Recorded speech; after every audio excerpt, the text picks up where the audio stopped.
Good morning, class 4. Okay, now we will start. There is a new concept in exercise 6C. हमने already factors and multiples हमने समझ लिए कि वो उसको कैसे हमको निकालने हैं, multiples, common multiples, factors and common factors. अब हम एक नया कॉन्सेप्ट सीखेंगे जो आगे कॉन्सेप्ट आएगा आपका प्राइम फैक्टराइजेशन। लेकिन उस कॉन्सेप्ट को सीखने से पहले आपको दो तीन चीज़ें सीखनी है कि नेचुरल नंबर्स क्या होते हैं, होल नंबर्स क्या होते हैं और प्राइम फैक्टर्स क्या होते हैं। एक बार आपको ये समझ में आ गया फिर हम प्राइम फैक्टराइजेशन कर पाएंगे। ठीक है, तो पहला कॉन्सेप्ट जो इस एक्सरसाइज में है वो है नेचुरल नंबर्स क्या होते हैं। मैंने नंबर्स लिखे हैं यहाँ पे, देखो 0 1 2 3 4 5 6 7 8 13 तक मैंने 0 से स्टार्ट किया है। 1 2 3 4 13 एंड ये गिनती हम बहुत आगे तक ले जा सकते हैं, 100 1000 10,000 लाख, जहाँ तक भी हम गिनती लिख सकते हैं वो मान लीजिए वो सारी इसमें आ गई है। तो what are natural numbers? Natural numbers basically counting numbers होते हैं, वो नंबर जिसको हम काउंट कर सकते हैं। हम जब भी कोई काउंटिंग स्टार्ट करते हैं वो कहाँ से स्टार्ट होती है? 1 से स्टार्ट होती है। जैसे ये फिंगर्स हैं, फिंगर्स कहाँ से स्टार्ट होती है? 1 2 3 4 5। या कोई भी चीज़ है, जैसे आपके घर में कितने कमरे हैं, तो काउंटिंग कैसे स्टार्ट करोगे? 1 कमरा, 2 कमरा, 3 कमरा, तो 1 से स्टार्ट करेंगे ना हमेशा। तो 1 से काउंटिंग स्टार्ट होती है, 0 से कभी काउंटिंग स्टार्ट नहीं होती। काउंटिंग हमेशा 1 से स्टार्ट होती है। तो जो भी काउंटिंग नंबर्स हैं वो सारे नेचुरल नंबर्स हो गए। मतलब 1 एंड जितने भी नंबर्स हैं आगे 100 या 1000, ये जितने भी नंबर्स हैं ये सारे काउंटिंग नंबर्स हो गए। इन सबको हम कहते हैं नेचुरल नंबर्स। ये सारे नेचुरल नंबर्स हुए। ठीक है, अब काउंटिंग नंबर्स या नेचुरल नंबर्स में कभी भी जीरो नहीं आता। ठीक है, अब होल नंबर्स क्या होते हैं? एक और टर्म है इसमें, होल नंबर्स। अब होल नंबर्स क्या होते हैं? होल नंबर्स वो नंबर्स होते हैं जिसमें जीरो भी इंक्लूडेड होता है। मतलब अगर मैंने इसको जीरो मिला दिया, इसमें 1 2 3 4 ये जितने भी नंबर्स इसमें मैंने जीरो मिला दिया तो वो होल नंबर्स कहलाएंगे। ये होल नंबर्स हो गए सारे के सारे। ठीक है, तो नेचुरल नंबर में ज़ीरो नहीं आता, होल नंबर्स में ज़ीरो आता है। ठीक है, तो होल नंबर्स में से अगर मैं ज़ीरो हटा दूं तो क्या बचेगा मेरे पास? नेचुरल नंबर बचेंगे। ये सारे होल नंबर्स हैं, इसमें से मैंने ज़ीरो हटा दिया तो ये क्या बचे? सारे के सारे ये नेचुरल नंबर्स बच गए। ठीक है, तो ये आपको याद रखना है कि नेचुरल नंबर्स और होल नंबर्स क्या हैं। नेचुरल नंबर्स 1 से स्टार्ट होगा टिल जहाँ तक भी आपको गिनती आती है, 1 2 3 4,000 10,000 लाख 10 लाख करोड़ अरब खरब, जहाँ तक नंबर्स जा सकते हैं वो सारे नेचुरल नंबर्स। अगर इसमें मैंने ज़ीरो मिला दिया, 0 1 2 3 4 5 6 7 8 टिल 1000 10,000 लाख अरब खरब, तो वो होल नंबर्स। ज़ीरो मिला तो होल नंबर्स, नहीं मिला तो फिर नेचुरल नंबर्स। ठीक है, तो ये नेचुरल नंबर्स और होल नंबर्स के बीच का हो गया डिफरेंस। अब एक कॉन्सेप्ट है prime numbers and composite numbers. ठीक है, प्राइम नंबर्स क्या होते हैं और कंपोजिट नंबर्स क्या होते हैं, और हम प्राइम नंबर्स और कंपोजिट नंबर्स निकाल कैसे सकते हैं। ठीक, तो एक एक्सरसाइज करके देखते हैं अपन। ठीक है, ये एक्सरसाइज आपको वापस अपने घर पे करनी होगी। पहले मैं आपको ये करके बताता हूँ, उसके बाद आप ये एक्सरसाइज वापस घर पे करेंगे।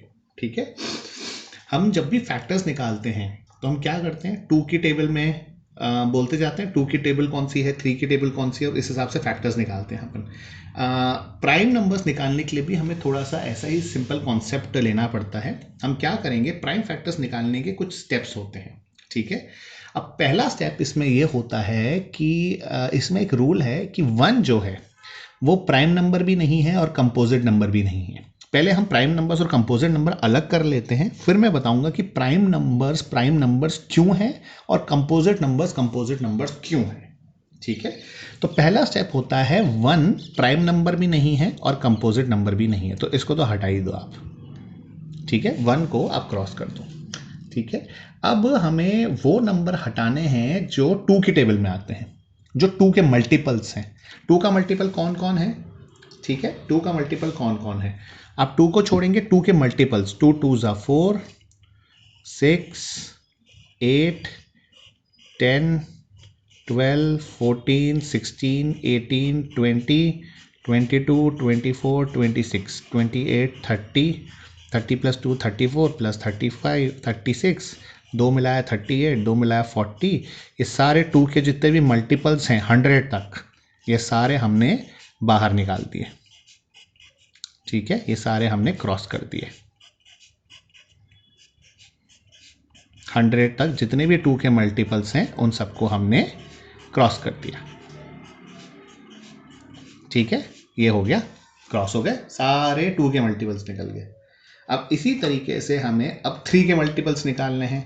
3 को छोड़ के 3 के मल्टीपल्स, 3 2 ज़ा 6, 6 तो ऑलरेडी क्रॉस्ड है, 3 3 ज़ा 9 क्रॉस कर दो, 3 4 ज़ा 12 ये तो ऑलरेडी क्रॉस्ड है, 3 5 ज़ा 15, 3 6 ज़ा 18 क्रॉस्ड है, 3 7 ज़ा 21, 3 24 क्रॉस्ड है, 27 को क्रॉस कर दो, 30 ऑलरेडी क्रॉस्ड है, 33 को क्रॉस कर दो, 36 ऑलरेडी क्रॉस्ड है, 39 क्रॉस कर दो, 1 2 3 42 ऑलरेडी क्रॉस्ड है, 1 2 3 45 को क्रॉस कर दो, 1 2 3 क्रॉस्ड है, 1 2 3 इसको क्रॉस कर दो, 1 2 3 ऑलरेडी क्रॉस्ड है, 1 2 3 इसको क्रॉस कर दो, 1 2 3 ऑलरेडी क्रॉस्ड है, 1 2 3 इसको क्रॉस कर दो, 1 2 3 ऑलरेडी क्रॉस्ड है, 1 2 3 और इसको क्रॉस कर दो, 1 2 3 ऑलरेडी क्रॉस्ड है, 1 2 3 इसको क्रॉस करो, 1 2 3 ऑलरेडी क्रॉस्ड है, 1 2 3 इसको क्रॉस कर दो, 1 2 3 क्रॉस्ड है ऑलरेडी, 1 2 3 इसको क्रॉस करो, 1 2 3 ऑलरेडी क्रॉस्ड है, 1 2 3 इसको क्रॉस कर दो, 1 2 3 ऑलरेडी क्रॉस्ड है, 1 2 3 99 को क्रॉस कर दो। हो गया, ठीक है, 3 के टेबल में सारे क्रॉस हो गए इसके अंदर। अब आपको क्या करना है, अब आपको 5 के टेबल्स में जितने भी आते हैं उनको क्रॉस करना है। हमने क्या क्या किया, 2 के टेबल के थे उन सबको क्रॉस कर दिया, 3 के टेबल में जो थे उनको हमने क्रॉस कर दिया। अब हम 5 के टेबल में हैं उनको क्रॉस करेंगे। ठीक है, 5 के टेबल में जो है 5 तो छोड़ देंगे, अब आगे क्रॉस करेंगे। 5 2 ज़ा 10, 5 3 ज़ा 15 क्रॉस्ड है, 20 क्रॉस्ड है, 25 क्रॉस कर दो, 30 ऑलरेडी क्रॉस्ड है, 35 को क्रॉस कर दो, 40 ऑलरेडी क्रॉस्ड है, 45 ऑलरेडी क्रॉस्ड है, 50 ऑलरेडी क्रॉस्ड है, 55 बचा हुआ है इसको क्रॉस कर दो, 60 ऑलरेडी क्रॉस्ड है, 65 बचा हुआ है इसको क्रॉस कर दो, 70 क्रॉस्ड है, 75 क्रॉस्ड है, 80 क्रॉस्ड है, 85 बचा हुआ था इसको क्रॉस कर दिया, 90 को क्रॉस्ड ऑलरेडी है, 95 बचा हुआ था इसको क्रॉस कर दिया, 100 ऑलरेडी क्रॉस्ड है।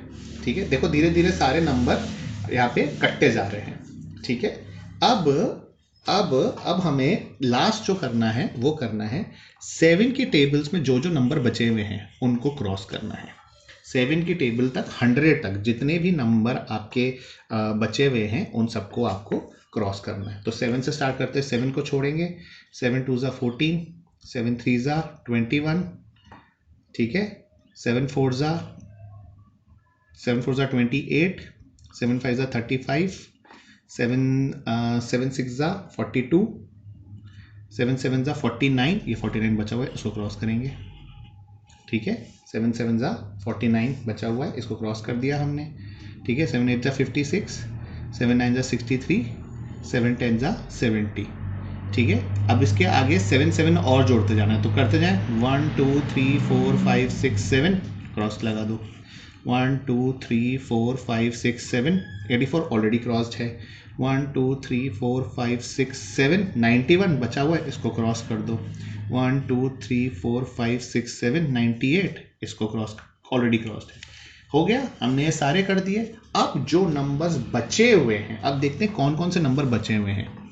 2 बच गया, 3 बच गया, 5 बच गया, 7 बच गया, 11 बच गया, 13 बच गया, 17 19, इसमें तो कोई बचा ही नहीं, 31 सॉरी इसमें बचा है, 23 बचा है, 29 बचा है, फिर यहाँ पे 37 बच गया, 41 43 47 53 59 61 67 71 73 79 83 89 और 97, ये सारे नंबर बच गए, बाकी सारे नंबर कट गए।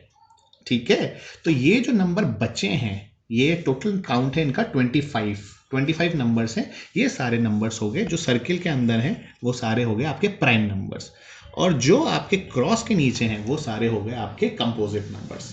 अब प्राइम नंबर्स और कंपोजिट नंबर्स अलग अलग क्यों होते हैं? अब अगर आप ध्यान से अगर आप देखो, अगर इन जो नंबर जो सर्किल के अंदर है, मतलब जो प्राइम नंबर्स हैं, अगर इनके मैं फैक्टर्स निकालूं, हमको फैक्टर्स निकालने आते हैं ना, अगर मैं इनके फैक्टर्स निकालूं तो इनके सिर्फ दो ही फैक्टर्स निकलेंगे हमेशा, एक तो 1 और एक वो खुद नंबर, इसके अलावा वो किसी भी नंबर से डिवाइड नहीं होगा। एक एग्जांपल लेके देते हैं, कोई सा भी नंबर ले लो, जैसे कि मैंने लिया 17 के फैक्टर्स निकालो। 2 की टेबल में आता है? नहीं। 3 की टेबल में आता है? नहीं। 4 की टेबल में आता है? नहीं। 5 की टेबल में? नहीं। 6 की टेबल में? 7 की टेबल में भी नहीं आता, 8 की टेबल में भी नहीं आता, 9 की टेबल में भी नहीं आता, 10 की टेबल में नहीं आता, 11 की टेबल में भी नहीं आता, 12 की टेबल में भी नहीं आता, 13 में भी नहीं, 14 में भी नहीं, 15 में भी नहीं, 16 की टेबल में भी नहीं आता, 17 की टेबल में आता है बस। 17 1 जा 17। तो अब ध्यान से देखो, सिर्फ इसके दो ही फैक्टर्स निकले, 17 और 1। अगर कोई दूसरा एग्जांपल ले लो, चलो, जैसे 31 है। 31 ना 2 की टेबल में आता है, ना 3 की टेबल, ना इसको 3 से डिवाइड कर सकते हो, ना 4 से प्रॉपरली डिवाइड कर सकते हो, ना 5 से कर सकते हो, ना 6 से कर सकते हो, ना 7 से कर सकते हो, ना 8 से कर सकते हो, ना 9 से कर सकते हो। इसको आप 31 और 1 के अलावा किसी भी नंबर से पूरी तरीके से डिवाइड नहीं कर सकते, मतलब इसके 31 और 1 के अलावा कोई फैक्टर्स है ही नहीं।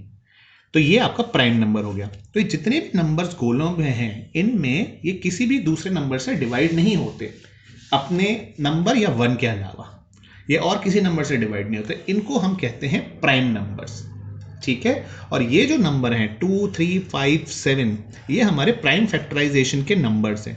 हम बाद में जब प्राइम फैक्टराइजेशन करेंगे तो इन्हीं नंबर का हम यूज करेंगे नेक्स्ट एक्सरसाइज में। ठीक है। 2, 3 और 5, 7 जो आपकी पहली रो में है, ये देखो 2, 3, 5, 7, 2, 3, 5, 7, इनका हम प्राइम फैक्टराइजेशन में यूज करते हैं। ओके।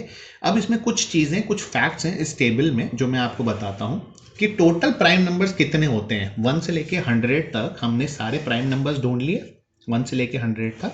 तो कितने प्राइम नंबर्स होते हैं आप काउंट करेंगे तो टोटल 25 प्राइम नंबर्स मिलेंगे आपको। ठीक है। तो कंपोजिट नंबर्स कितने बचे? तो कंपोजिट नंबर्स 1 to 100 होते हैं, 75 कंपोजिट नंबर्स होते हैं। कंपोजिट नंबर्स बेसिकली वो नंबर्स हुए जिनमें इन दो के अलावा और भी फैक्टर्स निकलेंगे। दो से ज्यादा अगर किसी में भी फैक्टर निकलेगा तो वो सारे कंपोजिट नंबर्स हैं। ठीक है। अच्छा, प्राइम नंबर के कौन से फैक्टर्स होते हैं? अभी हमने देखा प्राइम नंबर के कौन से फैक्टर्स होते हैं। एक तो 1 फैक्टर होगा प्राइम नंबर का हमेशा, और the number itself, number itself मतलब वो खुद नंबर। 17 का प्राइम फैक्टर 17, 31 का 31 और 1, 17 का 17 और 1, किसी और का देखोगे 19 का 19 और 1, 97 का प्राइम फैक्टराइजेशन करोगे 97 और 1। ठीक है। तो वो नंबर खुद और 1, वो नंबर खुद और 1। तो प्राइम फैक्टर से कितने फैक्टर्स होते हैं? दो ही फैक्टर होते हैं, वो नंबर खुद और 1। ये एक फैक्ट है। ठीक है। सबसे छोटा प्राइम नंबर कौन सा है? तो इसमें देखो, पूरे 100 में सबसे पहला प्राइम नंबर, सबसे छोटा प्राइम नंबर क्या है? 2। तो स्मॉलेस्ट प्राइम नंबर इज 2। ठीक है। सबसे छोटा कंपोजिट नंबर कौन सा है? सबसे छोटा कंपोजिट नंबर आप बोलोगे 1, लेकिन एक रूल ये है कि 1 न ही प्राइम नंबर है और ना ही कंपोजिट नंबर है। 1 कुछ भी नहीं है। तो 1 को हम प्राइम में भी काउंट नहीं करेंगे और कंपोजिट में भी काउंट नहीं करेंगे। तो अगर मैं आपसे पूछूं सबसे छोटा कंपोजिट नंबर कौन सा है, तो 1 के बाद जो कंपोजिट नंबर होगा वही सबसे छोटा कंपोजिट नंबर होगा। ये तो प्राइम है, ये तो प्राइम है, ये कंपोजिट नंबर है। तो सबसे छोटा कंपोजिट नंबर हुआ 4। 1 नहीं लिखना, सबसे छोटा कंपोजिट नंबर हुआ 4।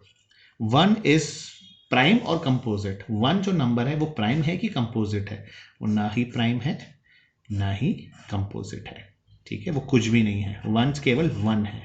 No prime, no composite. ठीक है। ये कुछ आपके फैक्ट्स हैं जो आपके इस टेबल से निकलते हैं। तो अब आपको क्या करना है, आपको मैंने नेचुरल नंबर्स और होल नंबर्स का डिफरेंस बता दिया, आपको मैंने प्राइम नंबर्स निकालना बताया, आपको प्राइम नंबर्स कैसे निकालने हैं, और ये कुछ फैक्ट्स बताए आपको प्राइम और कंपोजिट नंबर्स के। तो अब what your homework for today is, आपको ये टेबल बनानी है। पहले तो ये आपको कॉपी में टेबल बनानी है पूरी। ठीक है। आपको कॉपी नहीं करना, मैंने जो किया है वो आपको कॉपी नहीं करना है, आपको इस मेथड से पूरी टेबल तैयार करनी है। 2 के जितने भी मल्टीपल्स हैं उनको क्रॉस करना है, 3 के मल्टीपल्स को क्रॉस करना है, 5 के मल्टीपल्स को क्रॉस करना है, 7 के मल्टीपल्स को क्रॉस करना है। उसके बाद आपके जितने भी बचे वो प्राइम नंबर्स होंगे। और ये टेबल बनाने के बाद आपको एक्सरसाइज 6C करनी है। अगर ये टेबल आपके पास नहीं बनी हुई होगी तो आप 6C एक्सरसाइजेस के बहुत सारे आंसर्स नहीं निकाल पाओगे। तो ये टेबल आपको बनानी है और फिर एक्सरसाइज 6C करके आपको मुझे सबमिट करानी है। ओके क्लास, ठीक है, थैंक यू।